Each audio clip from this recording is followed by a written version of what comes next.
Finally আমার গপুর জন্য একটা ফ্রিজ চলে এলো, ছোট ফ্রিজ।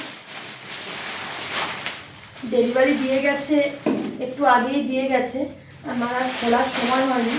এই কাজটা সেরেই এখন খুলছি। এই যে তাহলে না খুব অসুবিধা হচ্ছিলো, গপুকে 3 বেলা ভোগ দিতে হয়, ওই কাজু কিশমিশ খেজুর আমন্ড এইগুলোর ওপরই, আর বিস্কুট ক্যাডবেরি এইগুলোর ওপরেই আর কি চালাতে হতো। তো ফল 2 দিন 3 দিন এনে রেখে দেবো।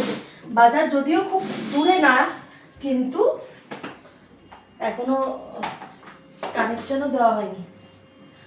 যদিও বাজার দূরে না, কিন্তু রোজ তো আর যাওয়া হয় না, তো ওর জন্যই ফ্রিজটা নেওয়া হলো। ফ্রিজটা নেওয়া থাকলে তাহলে অনেক কিছু একটু রাখতে পারবো, ফল মিষ্টি ফুলটাও অনেক সময় থাকে না, আর বিশেষ করে তুলসী পাতা তো গপুর ভোগে লাগে, তো তুলসী পাতাটা অনেক সময় থাকে না, তো ওর জন্যই আনা হলো।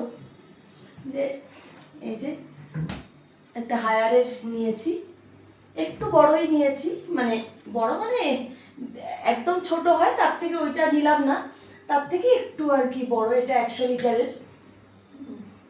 তো কেমন হয়েছে আমাকে কমেন্ট করে জানাবেন।